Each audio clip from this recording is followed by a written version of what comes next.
The morning light over the channel was pale and cold, the kind of light that revealed everything yet offered no comfort. Waves rolled in heavy with the smell of salt and cordite, carrying the bodies of men who had never reached the sand. Machine gun fire stitched the waterline, carving white scars across the surf. Behind a low seawall, hundreds of American soldiers pressed themselves into the gravel, unable to move forward, unable to go back, trapped between duty and death. This was not what the planners had promised. The bombardment that was supposed to break the German defenses had missed. The tanks that were meant to lead the assault lay at the bottom of the sea. Every assumption, every line on every map had shattered in the first minutes of the landing. And then, through the smoke and confusion, a 1-year-old American general stepped off a landing craft and walked upright across the killing ground as if the battlefield itself had paused for him. His name was Norman Cota, and the men around him would later say that in those moments he seemed less like a commander and more like a challenge to fate. What makes a man stand when everyone else is pinned to the earth? And how does a single decision on a single morning change the course of a war? The catastrophe at Omaha did not begin on the sand. It began months earlier, in conference rooms where the planners of Operation Overlord put their faith in firepower. American doctrine insisted that sheer weight of explosives could break any fixed defense. Battleships would pulverize the bunkers. Bombers would crater the strong points. The infantry would advance across a beaten shoreline, meeting only scattered resistance. On paper, it looked inevitable. But across the channel, Field Marshal Erwin Rommel understood the danger more clearly than anyone. Having witnessed Allied bombardments in North Africa, he knew what naval guns and heavy bombers could do. So he rebuilt the Atlantic Wall not to withstand the first blow, but to survive it. He ordered concrete bunkers with walls 6 feet thick, positioned them with interlocking fields of fire, and filled every approach with mines, steel hedgehogs, and wooden stakes tipped with explosives. "Stop them at the waterline," he told his officers. "If they get inland, we lose the war." For the Germans of the 352nd Infantry Division, nearly 12,000 men defending a 5-mile front, this was not a slogan. It was a promise. Each bunker was plotted to cover another. Each machine gunner knew the exact distance to the surf.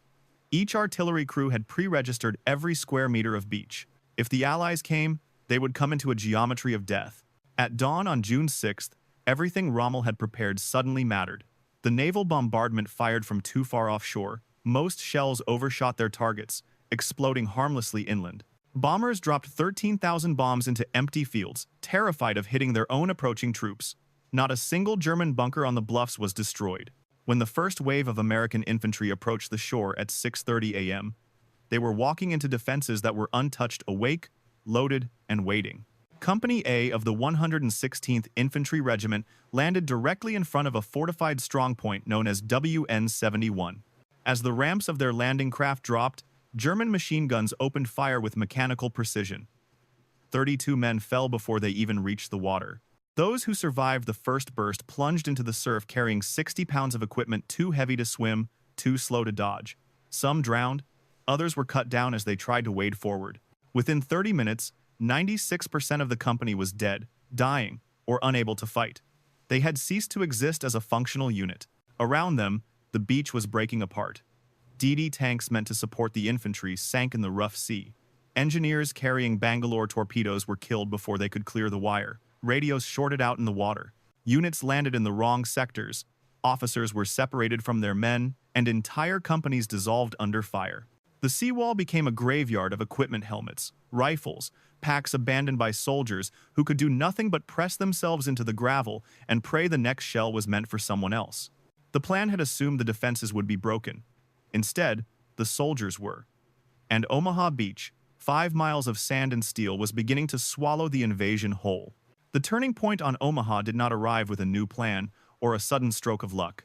It arrived in the form of a single man walking upright through fire. Brigadier General Norman Cota moved across the beach as though immune to the chaos around him, bullets snapping past his shoulders, mortar blasts shaking the ground, sand spraying his uniform. To the soldiers pressed behind the seawall, he was the first figure they had seen all morning, who was not crawling, hiding, or dying. Cota's presence alone broke through the paralysis, but it was his actions that changed the battle. Near a section of shredded wire, he found a group of Rangers pinned down by a machine gun 70 yards up the bluff. Twice they had tried to cross. Twice the first man through the gap had been killed. The Rangers were waiting for orders, any orders, when Cota strode up and asked who they were. "5th Rangers," someone shouted. Cota looked at the gap, then at the men, and uttered the words that would become immortal in U.S. Army history. Well, goddammit. Rangers, lead the way. I was also the five. Then he walked through the gap himself. For a moment, it seemed impossible. No German gunner fired, no mortar dropped. The battlefield held its breath. When Cota reached the far side of the wire and waved them forward, the Rangers followed not because the danger had lessened, but because a 1-year-old general had just shown them that movement was still possible. 12 men made it through before the machine gun opened up again. They scattered into the tall grass of the bluff, hugging the earth as rounds tore past. Crawling upward, Cota helped direct suppressing fire while 2 Rangers maneuvered around the flank. They tossed grenades into the firing slit. The gun fell silent. It was 8:04 a.m. And for the first time since the invasion began, an American unit had broken a German strongpoint on Omaha Beach. That single success rippled outward. Along the beach, scattered groups of infantry began to rise from behind the seawall. Sergeants gathered whoever was nearby, 3 men, 5 men, sometimes only 1, and pushed toward gaps in the wire. Engineers, sheltered by hastily formed fire teams, managed to slide Bangalore torpedoes under the obstacles. The detonations tore 4-meter holes through the tangle of steel and barbed wire. Through each new opening, infantry poured forward in bursts, scrambling up the slopes before the Germans could adjust their fire. The Americans were no longer attacking as regiments or battalions. They were infiltrating small, determined groups, moving unpredictably, forcing the defenders to fight in every direction at once. Strong points that dominated the beach from the front suddenly came under attack from behind. Bunkers designed to repel frontal assaults were breached through their blind sides. German mortar teams found American riflemen crawling toward their observation posts. Artillery spotters who had been directing devastating fire onto the beach were themselves overrun. By 9 a.m., the psychological momentum once entirely German had shifted. The defenders were still strong, still entrenched, still deadly. But they were no longer fighting soldiers who believed they were trapped. They were fighting soldiers who had seen a general walk into gunfire and survive, and who now believed that victory lay somewhere beyond the next ridge. Omaha Beach was no longer a place to die. It had become a place to break through. By mid-morning, the German defensive line along Omaha was beginning to unravel, not because its fortifications had failed, but because they were being bypassed. The Atlantic Wall had been designed to stop organized assaults by battalions moving in formation. It was never meant to withstand dozens of small, scattered American units climbing the bluffs from every angle, slipping through gaps, appearing behind bunkers, and attacking strongpoints from directions the defenders had not prepared for. What had begun as a slaughter was turning into a fragmentation of the German line. Commanders inland sensed it first.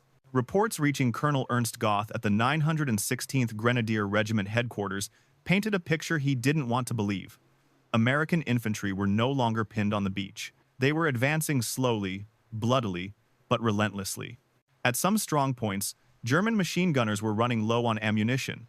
Mortar teams were rationing shells. Artillery batteries, cut off from supply trucks by cratered roads and ruined communication lines, had only a fraction of their planned load. The Americans, whom they had been assured would die on the waterline, were now climbing through the hedgerows. Still, orders from higher headquarters were uncompromising. Hitler had personally demanded that every meter of French soil be held. Retreat was forbidden. That meant German soldiers stood their ground until their ammunition ran out, until their positions were flanked, until they were overwhelmed or killed. Some surrendered in small groups, others fought to the last round. All of them were witnessing the collapse of a plan that had been sold to them as unbreakable. For the Americans, the breakthrough came at staggering cost. On the beach and in the draws behind it, medics worked with bare hands and scavenged supplies. Captain Emerald Rolston's medical company was nearly wiped out before even touching the sand. 80% casualties when their landing craft was hit offshore. Staff Sergeant Arnold Lambert treated more than 300 wounded men behind a 3-foot concrete slab that served as the only cover on Fox Green. He worked 14 hours under fire, triaging who could be saved and who could not. The human toll extended far beyond the battlefield. Company A of the 116th Infantry Regiment, drawn heavily from Bedford, Virginia, lost 19 men in the first minutes at Dog Green and more later in the campaign. In a town of just 3,000, nearly every family felt the weight of a telegram delivered to the door. Bedford's sacrifice would become a symbol of the cost of freedom, ordinary men caught in extraordinary violence. By late morning, American forces controlled 3 of the 5 critical beach exits. Small groups were pushing inland toward Colleville-sur-Mer. The Germans, unable to bring up reserves in daylight due to Allied air superiority, had no way to seal the breach. Omaha Beach was no longer in danger of collapsing, but victory came drenched in loss. Nearly 2,400 Americans became casualties at Omaha alone, with roughly 700 killed. Units that had trained together for years were shredded in minutes. Platoons became handfuls, companies evaporated, and yet, the breakthrough stood fragile, hard-won, carved out by men who chose to move forward when staying meant certain death. When the smoke thinned and the tide rolled in, Omaha Beach was secure, the price written in blood. In Washington and London, the success of D-Day was measured not only by the ground gained, but by the long chain of consequences that would follow. Omaha Beach, more than any other sector, carried a strategic weight far beyond its 5 miles of sand. It was the hinge that held the Western Front together.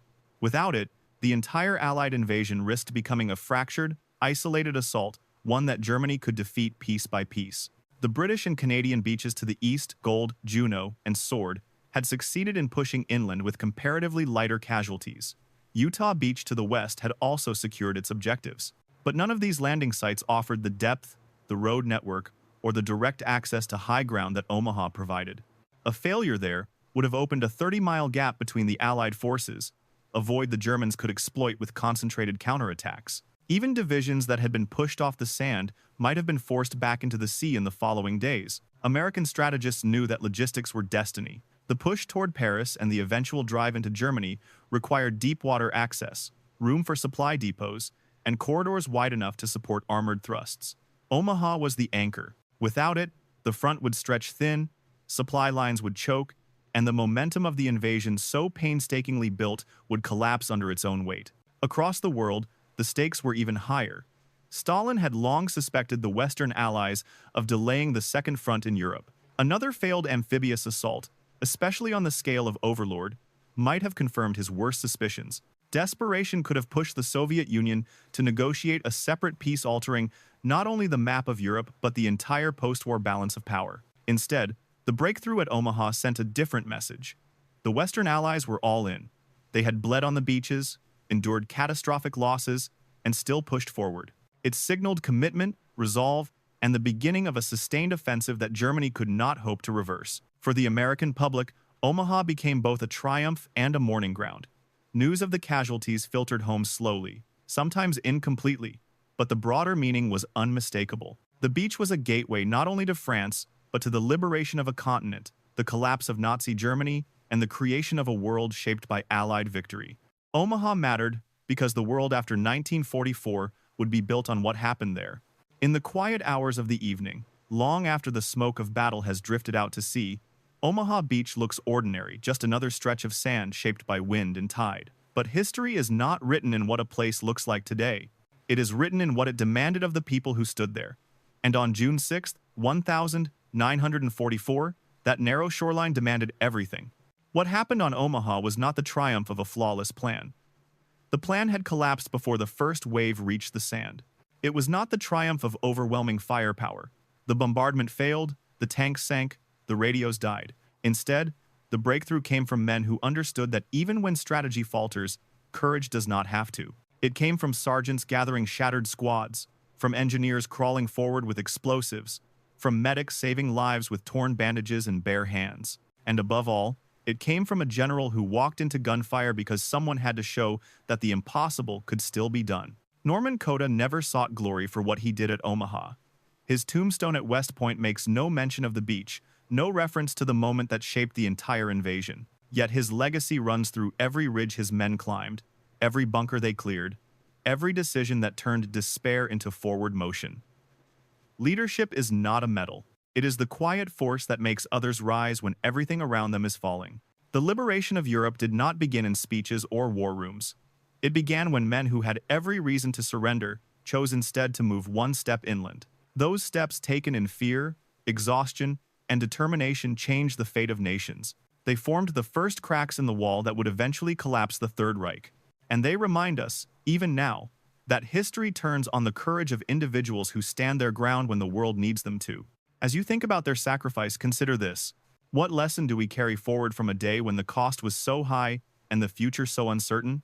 If stories like this matter to you, stories of leadership, sacrifice, and the fragile hinge moments of history, feel free to share your thoughts below. We read every voice, from veterans to students, from Texas to Tasmania. And if you wish to follow more untold chapters from the past, you are welcome to stay with us on this journey. Because history is not only remembered, it is kept alive one story at a time.